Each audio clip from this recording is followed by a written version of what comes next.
Welcome to Feminine Power Time. Turn off the chatter and tune in to what matters. Here we are, reimagining and redesigning the way we and the world work from the inside out. This is where wisdom, well-being, and personal leadership meet to create the world that we all know is possible. We're not waiting for the world out there to figure out what the what is. We are embracing our power through our voices and our choices and how we choose to be and who we choose to be path showers, way showers, co-creators of reality. I am your host, Christina Rilo, and welcome. For those of you that are new, welcome. So good to have you here. For those who've been around, thanks so much for coming back. We are going to dive in today to something that is near and dear to my heart, which is a practice called the power pause. And for those of you that have been around for a while, you know that the power pause is pretty much one of the top 3 practices I would say keep us out of burnout, keeps us out of overwhelm, keeps us focused on what matters, is the solution to getting out of the work-life balance BS and the run, hustle, do, push. It's all about pausing at least the 4 quarter points of the solstices and the equinoxes. It's what we call cyclical living when we apply it to our own lives, when we apply it to our business, to our teams, to our companies, to our missions, to our projects. It's called what I call cyclical strategic planning or pathing, depending on who I'm talking to. And it's such a simple practice, which is all about, especially at the end of the year and the middle of the year, it's always the same 4-step process. We reflect, where have we been? We pause to receive and really receive the goodness of what has happened, even in challenging times, because otherwise we end up with achiever's amnesia. We forget all the things that we've done, and we end up just being bogged down by the intensity and challenge of the world. And then we release. There's always a releasing process, which is the focus of our podcast today, followed by the reset. And so for those of you that have also been around for a while, you know that every year at around between December 17th and 20th, I give a gift to the world, and you're all invited. It is called the year-end Power Pause Reflection Ritual.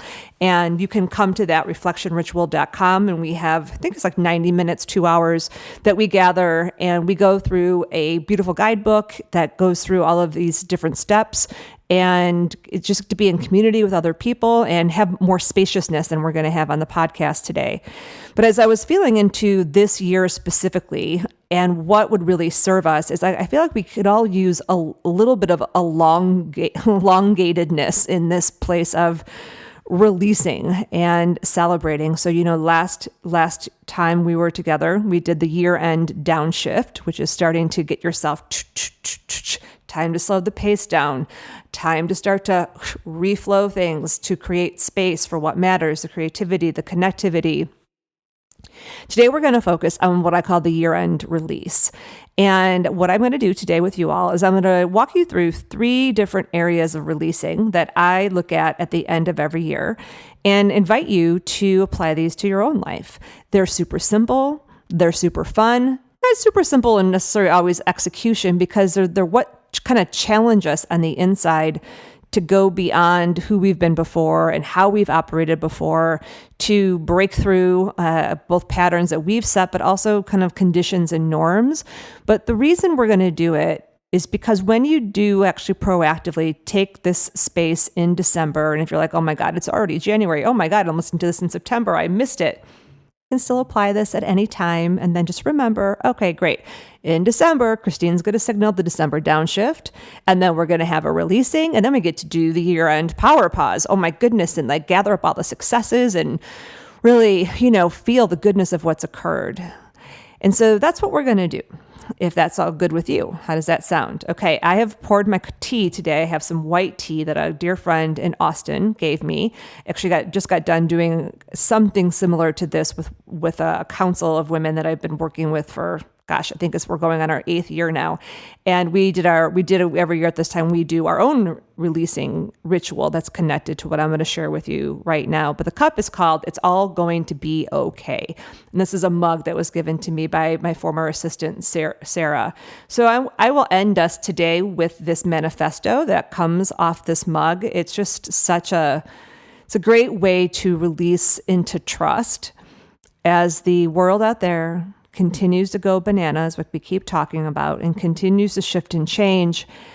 We're also shifting and changing. So why stop and pause with me and even consider putting these things into place? Because we don't have control over big system craziness and wacky doodleness and all of that. So we got to look to where we have influence. And the wisdom teachings are really clear, you all. Culture doesn't change from the outside in. It changes from the inside out. And culture, whether it's the culture of our world, that we call this the world that sits on planet Earth, or it's the culture of your company, or the culture of your team, or the culture of your family, or the condition and culture of your relationships one-on-one, it's all an inside-out job. Be the change you wish to see. It sounds so lofty, like I'm going to go out into the world and change the world, but the world's in you.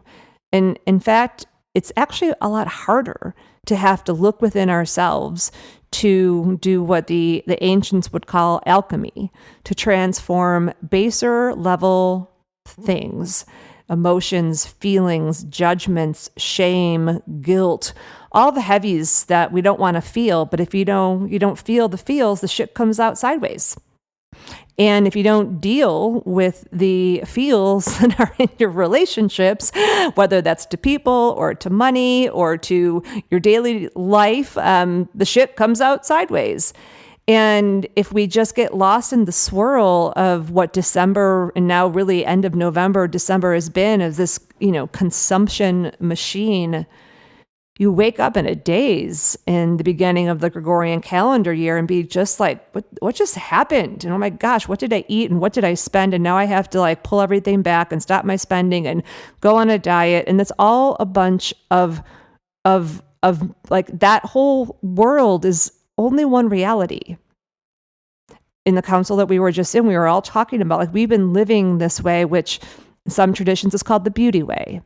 I call it the feminine wisdom way. It's the cyclical living way. It's the human way when we're in a higher level, an elevated level of consciousness. So instead of those base level consciousness, we're actually creating from peace and harmony and wholeness and connection and sovereignty and all of those places that are coming from wholeness versus the wound.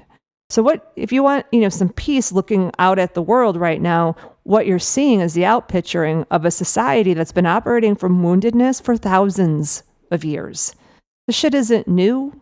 This is thousands and thousands of years of this running amok. And there's all these overlays, these cultural overlays and control that are matrixed in, and we're seeing them break down. So what we do, what the wise woman in men and beings do, is we connect to what's real. And what's real is the natural cycles on the planet, regardless of where you live. And here in December, even if you're in the southern hemisphere, it's still a time for releasing, because we do have this thing called the calendar, the Gregorian calendar. And even if it was the moon calendar, the lunar year, we're completing a cycle. And there's value in that. Because if you don't pause to complete things and release things, there's no space for the new thing to come in. And this is partly where the security comes from and the safety feelings come from, that release the anxiety, create the trust, and allow us to have space for joy, even in times of deconstruction. So you get to choose. What's the reality? And it doesn't mean spiritually bypassing or positive thinking. That's not what I'm talking about here. I'm talking about being so attuned to yourself, body, mind, heart, and spirit, that you're like an instrument. And you know when you're off key and what to do to get back. And you take proactive measures on a day-to-day basis. As you know, we talk about daily, weekly, monthly, or moonly, and yearly. Those 4 levels are the structures that will hold you through this time, help you reharmonize when you get out of tune, keep you focused on what matters, help you release the stuff that you can't take with you on this next leg, but that's part of what's happening right now. We are in a massive transformational shift of identity and value systems. And every person I know on the planet, me too, you all, me too, we're being invited to release things that no longer serve, identities, roles, responsibilities that, we've held a mantle for or even fit us for some time. But the wisdom's really clear. You got to let those things go. They can't come with you. And if you try to grasp onto them, if you try to apply them to the new ways that are coming in that are much more connected to this timeless wisdom versus this overlay of power over that's been happening for so long, it's going to create unnecessary suffering. So what I do, my job is taking these deep esoteric wisdom traditions and pieces of wisdom and breaking it down. And that's what we're going to do. A power pause. One simple little piece, like a little piece of pumpkin pie with some whipped cream on it. So what do you say? This can be delightful. It doesn't have to be dramatic. You with me? All right. So go ahead and just take that imaginary pause button and press pause on the outside world. And let's dedicate our space together to identifying some simple yet significant things that your body, heart, spirit, mind, soul is just like, okay, releasing these and leaving these in this cycle. And it doesn't mean that they're not going to come back and try to get you again, but you'll be with them differently. That's how we grow quantumly. Okay, that's a talk for another time. So let's start with a twiggly dangler. And again, this is the year-end release, and these are 3 practices to clear out in the now so that you can be set up for the next year cycle. So it's like, getting a really good manicure or pedicure or haircut. Think of it like a good haircut or a shave, depending on how much hair you have. Okay, this first one is a practice of releasing twiggly danglers. I love twiggly danglers. Now you may be asking like, what, Christine, the heck is a twiggly dangler? So I know I've talked about this before, but you can just never talk about twiggly danglers. It's kind of a tongue twister enough, can you? So twiggly danglers is something is a word that I learned from my spiritual mentor, Mother Ariel Spilsbury. Ariel has a knack for creating language or remembering language that she would say kind of comes from, she wrote a book about fairies and magical beings and different words that they have. And we know that language, actually it interrupts patterns. So having a different language for something, it like opens up a different dimension for us. So twiggly dangler is simply, think of it like these threads that are kind of hanging out there around. Sometimes they're a thread in a relationship that's kind of off, and you can kind of feel it. It's just kind of like a dangler, and it's twiggly because it's not aligned. It's creating, it might not be a huge amount of interference, but it's a small amount of interference. And so it could be, in relationship where it's like something happened in the past year or even before that, where it's like energetically, you can still feel it in the field, and it's like it's in your field. You want to release that twiggly dangler so it doesn't go with you into the next cycle.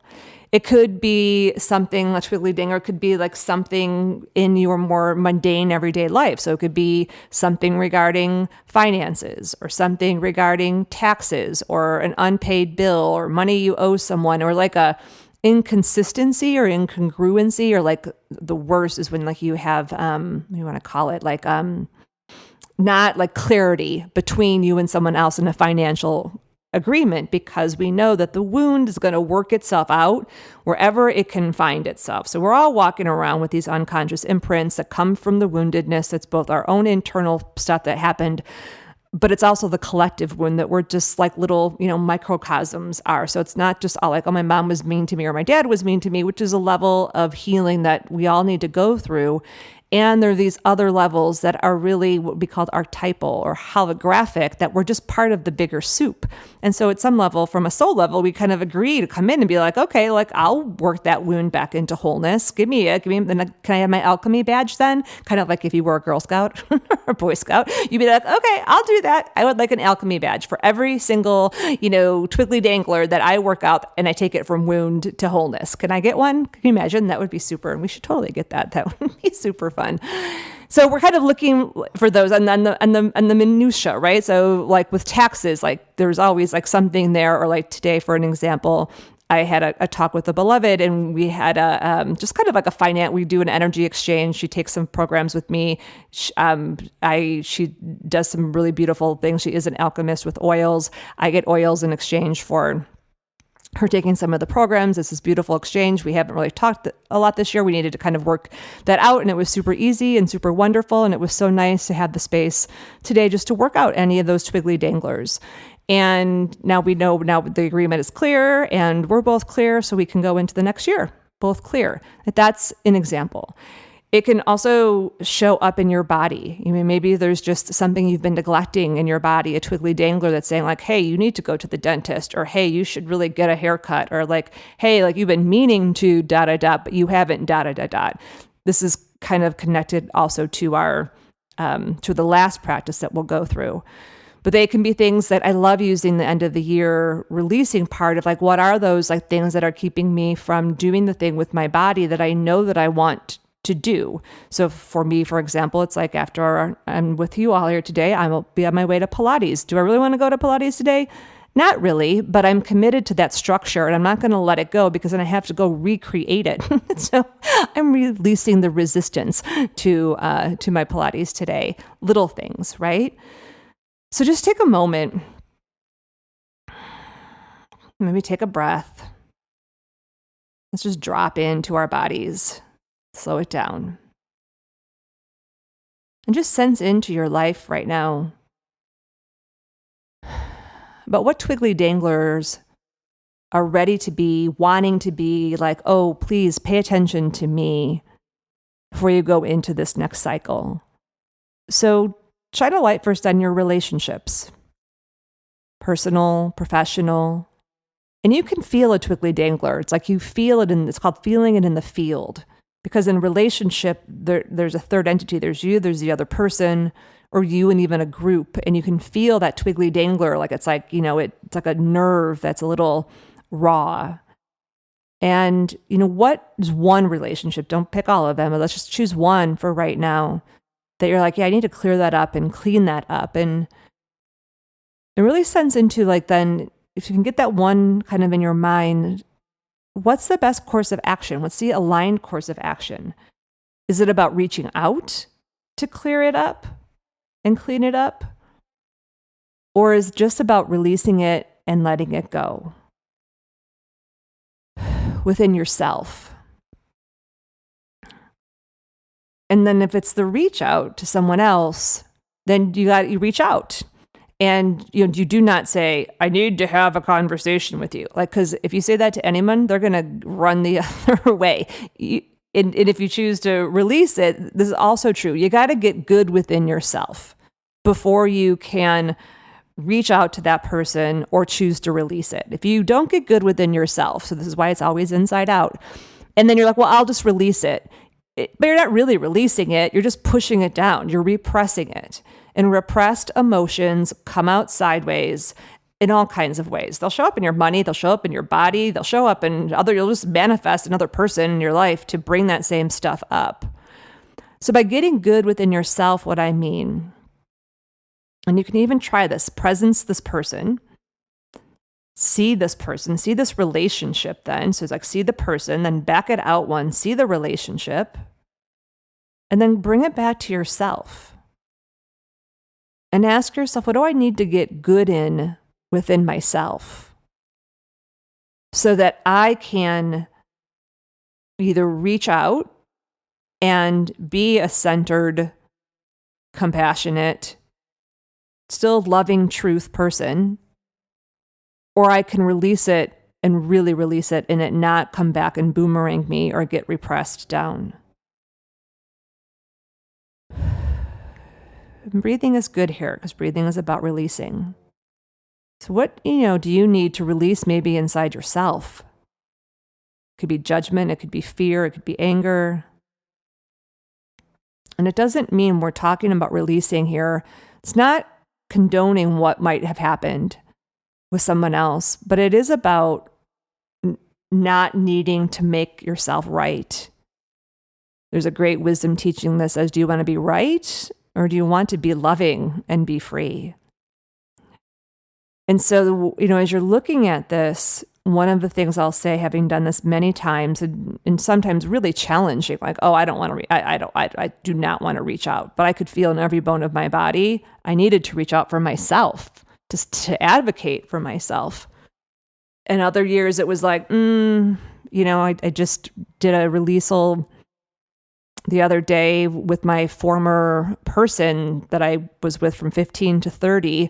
And I just did a big releasal came up and I didn't even know it was in there and filled our former relationship up with gratitude. And I really feel that. I feel so grateful for him for releasing me, not in a very good way when it happened. And it was really painful, but like, oh my God, I'm so grateful for him releasing me because that allowed me to have the life I have now. Otherwise, I would have gotten stuck in a very unhealthy relationship for a very long time and then probably had kids with them and then had to deal with all of that. And so those of you that have been down that road, you know what I'm speaking about. And I think we all know people that have been down that road. And so I'm really grateful to him for saving me all that pain and suffering. So sometimes you might not even know who that person is. It could be someone who's already passed on, and just, it reminds me like there was just like enough, whatever the energy exchange has been. Okay, enough. It's kind of like in the movie The Love Actually, when the one guy who's the artist and he's like in love with Keira Knightley and secretly who's his like best friend is married to Keira Knightley and he's like infatuated with her. And on it's like Christmas week or whatever. And he shows up at the door of her door and shows her all these cards and is like, he's basically, and he walks away and he's like, enough. So there's just a moment, it's like enough. And you can just like can put a line in the sand and be like, shh, I'm cutting these cords with what we call fierce love. So there's that, as an option too. And you may not know what the answer is right now or the path is, but just take that one person. Will you like take that one person and be in contemplation about it? It could be with your kids. I'm just thinking of, the parents I know with their daughters or sons and children. And maybe there was something that just happened this last year that was a little sideways. And I just want to go and clear that up and clean that up. You maybe weren't able to do that in the moment. And that's just a gift, right? It's a gift of love and generosity. So, one person, one twiggly dangler with them, okay? Double dog dare you. Okay, and then the other part with the twiggly dangler is choose one thing that shows up in the material realm. In your money, or in your body. That's a twiggly dangler that's calling for your attention. It's calling for your attention. And just see if you can feel into that right now. Like choose one. Choose one, money or body. And again, see that twiggly dangler, like see it going over here. I'm talking to you. Pay attention to me. Because if you don't pay attention, it's going to come out sideways next year. And then pull it back in yourself and look at the resistance within you that's causing you not to embrace this thing. You're in relationship to your money or your body. What is it? Is it shame? Is it fear? Judgment? Disappointment? Anger? Byron Katie wrote a book called Loving What Is. And I'm not sure if she made up that statement, but it's a pretty much a solid wisdom teaching across traditions. You can't be free of something until you love and accept what it is. So loving what is doesn't mean you want to condone it. I was talking to a dear one who, she's feeling overweight in her body and for good reason. She worked in a very stressful job for a decade. And also our bodies hold onto things when we don't feel safe or rooted or homed. And there's a holding that happens in our bodies and that really won't release until you change the outside and the inside relationship there.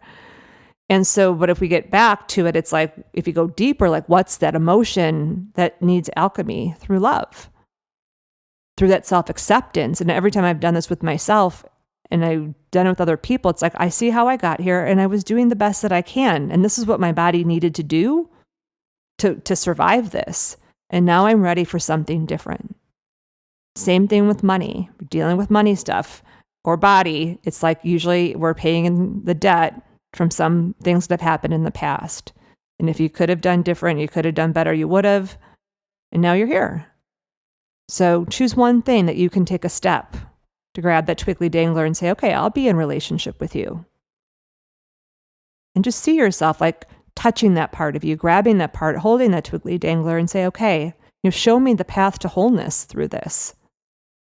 What if this is a gift from spirit, from the divine, to say, look, this is an external thing that's happening to help you, to support you, to go get that badge, that alchemy badge we're talking about, not the A that Hester Prynne had to wear, not the adultery badge, the alchemy badge. And it's like, come on, go this way. This is how we get the alchemy badge. Oh my God, I'm totally going to design an alchemy badge. I'm so on it. I'm just like mad. I'm like, oh my God, that would be so lovely. Can you imagine that? Okay, stay tuned. I'm sorry, coming back here to the center. We got to lighten up about all this stuff too, you all, because like it could be really heavy, right? It's like, okay, great.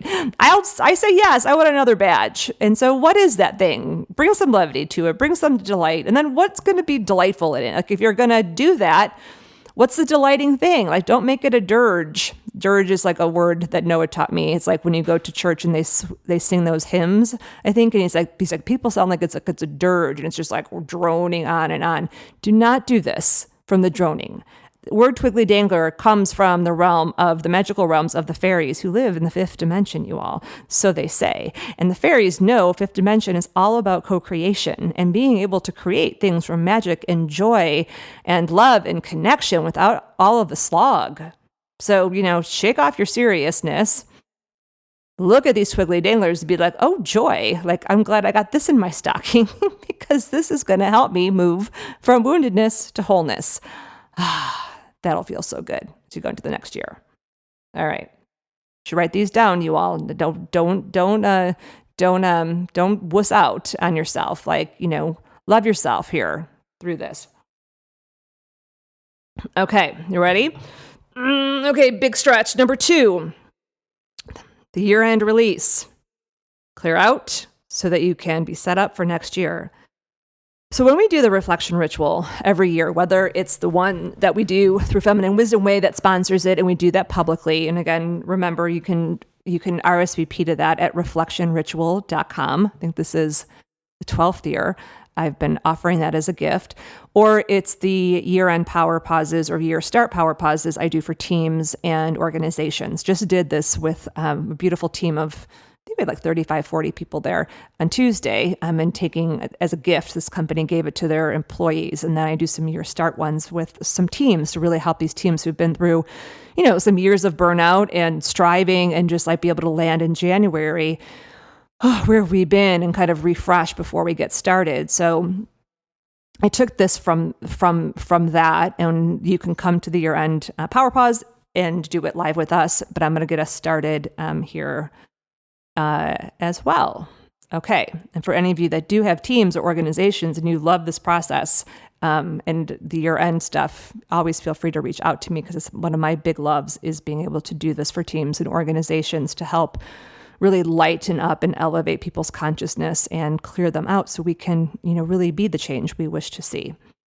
All right. So this one here is all about transforming a short. Releasing the shorts from your life. And this doesn't mean the shorts that you wear, but the shorts are the shortcomings, the disappointments, the missed expectations, the things that didn't happen as you want to happen. And if you don't pause to actually acknowledge these at year end, they get stored in there. And what happens is you keep making decisions from that place. And it's one of the reasons why we don't feel like we're doing enough, and that we have enough, and that's where the scarcity breeds and the shame breeds and the greed, all of it, it's like a breeding infestation ground. So kind of like you want to get the tooth floss out and be like, okay, like let's like put out all these little shorts and disappointments and missed opportunities or goals and just get them out and acknowledge them. Because shorts and shortcomings and disappointments and failures, they're all part of life. It's not life is not like everything is like, yay, celebration. Like it's about being able to be with the paradox of the shadow and the light, right? The wisdom says there's no light if there's no shadow. but you don't want to set up a condo in the shadow or not look at the shadow.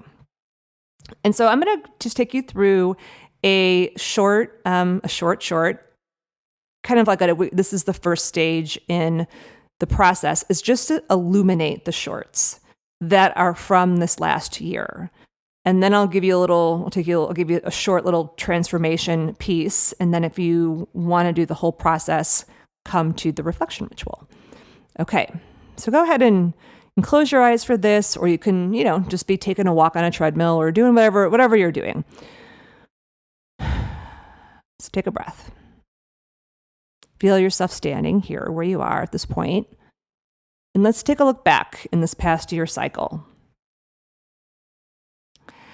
And first I want to invite you to acknowledge and illuminate and name the things that happened that were out of your control this year. Things that happened that were out of your control. So I had to kind of look at this first, look at it first professionally. Like, what affected you professionally that was out of your control this year? You couldn't have planned for it, and it happened. What was out of control? And then look at your life personally through that lens. What happened in your personal life that was something that was just out of control? It was just out of your control. And then just take a moment and look around at the planet. And what's something that's happened on the planet this last year cycle is also out of your control that has had an influence or impact on you.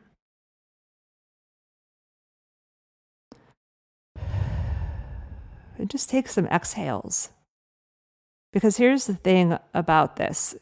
This is what we call invisible pressure. There are ways that we hold ourselves to expectations and goals that we might set out for at the beginning of the year, but then there's things that happen that are out of your control that you have no control over. You can respond to them, but you can't change them. And we don't give enough credit to those things. Now, it doesn't mean be a victim to them. So some people just ignore them and then judge themselves for not being able to meet their goals and expectations that they've set. And then other people, they blame themselves for it. Neither of those are good. It would be like, being a farmer and, being stupid enough to think that there's not going to be weather that's going to affect your crop. Like, a farmer doesn't do that. That would be dumb, right? So let's not be dummy pantses in our lives. Like, of course there's going to be stuff that happens. It's how we respond to it, but let's name it and be like, gosh, yeah, like that did impact me personally. I mean, when Noah had his stroke at 43, that was out of my control. And so any plans that I might have had in my business, X, Y, or Z, or, lots of things. But if I didn't name the impact of that on me, then I was creating invisible pressure on what I should be able to achieve. So, and I think of, I work in the entertainment industry with different clients, and there were strikes. The writer strikes and the actor strikes happened this year. And that was something that happened professionally that they couldn't, it's out of their control. So when we did our third quarter power pauses, we actually had the whole teams talk about what were the challenges that happened that was out of our control. What was the impact on us? But also what were the gifts around it too? I mean, that's the interesting thing about these things that happen that are out of our control, that there's, it's looking at both and of the challenges and God, that sucked. This is part of the short we start to do is really saying that did really suck. It did really suck. And on the other side too, what was something good that came out of it? And so I could look at Noah's stroke and I look back at that time. I might not have been able to see it exactly in that moment, but what was the good of it is I had all of these, I call them holy receiving moments and lessons where people opened up, one of my best friends opened up her home for a month, and we stayed there for that first month. Someone gave us a car to drive because we were nomads at the time, and we had given away our car, and we weren't, we were nomads. So they gave us a car for 6 weeks to drive. And then another friend, opened up her house, and we paid her less rent for it at the time. And there were all these, beautiful receiving things that I received that was on the other side of that. So it's not about positive thinking and discounting the challenge of being affected by things you couldn't control personally, professionally, or that have happened on the planet. That's Pollyanna, and we're talking about. It's about if you were to put both your hands out right now, so just do this with me, and imagine this challenge. And you can even, if you have one for each area, one for professional, one for personal, and one for the planet that were out of your control, put them there in your hands and look at them. And you can also do this just one by one. And then ask yourself, gosh, you're like, what really sucked about that? That's the anger. What was really hard about that? That's, the sadness. What do you wish had been different? That's the disappointment. And what do you make it mean? What does your inner critic make that mean about you? That's where the juice is at. That's the self-judgment. So looking at one of these things out of control, what makes you angry about that really sucks. What's really hard about it? What do you wish were different? And what does your inner critic make that mean about you? See if you can really tune in to what their inner critic makes that mean about you. And then take a breath. And maybe how that impacted you. And then we're going to turn the channel to your inner wisdom. And this is the inquiry I want you to ask yourself. What's the loving truth about the situation and how it impacted you and your own goals, your own expectations, your own reality? What's the loving truth? And see if you can really tune into that. And what does that tell you about who you really are?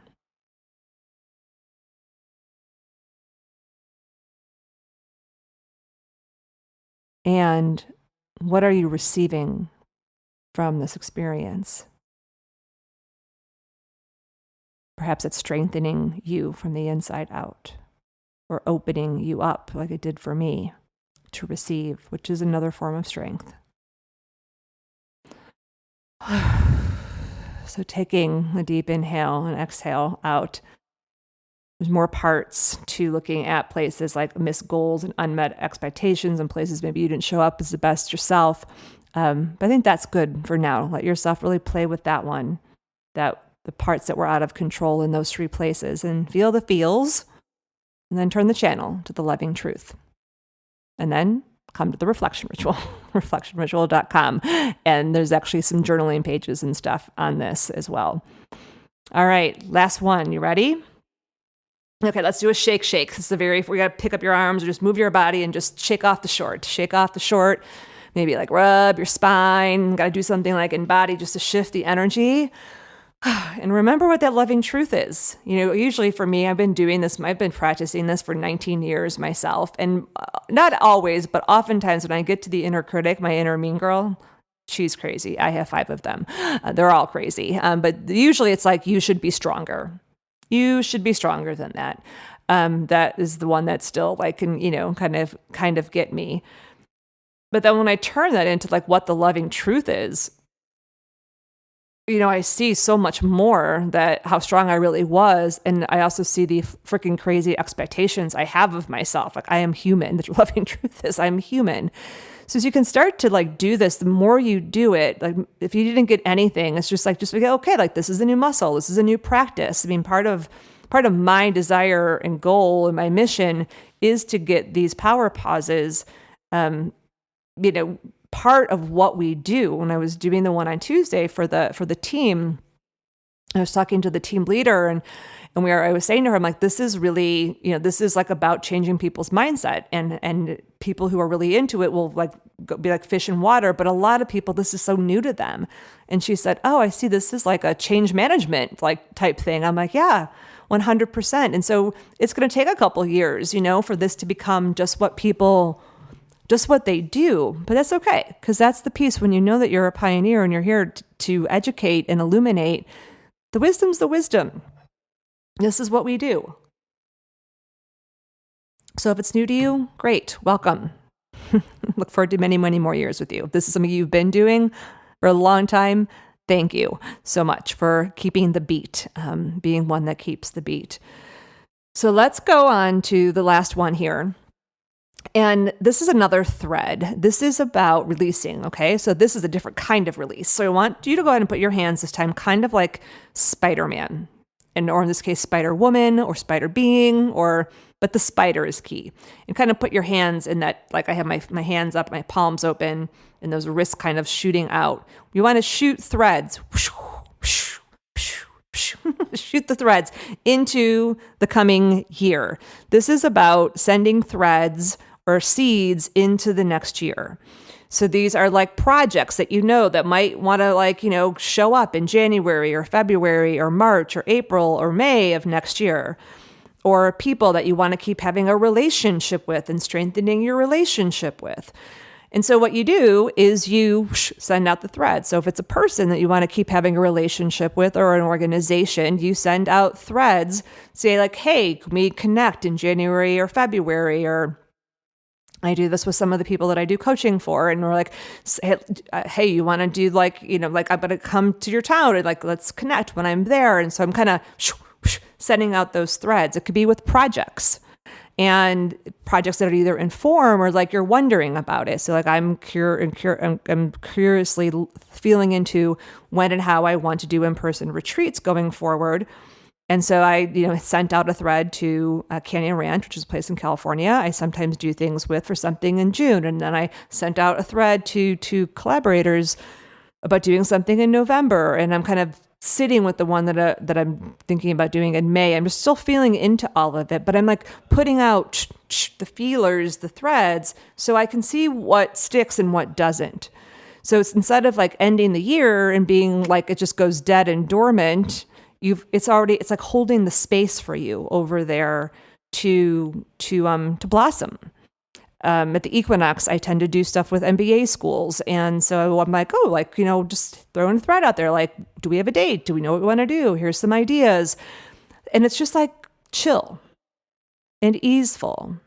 And this is why your start power pauses are so good too, because it gives people a place to land.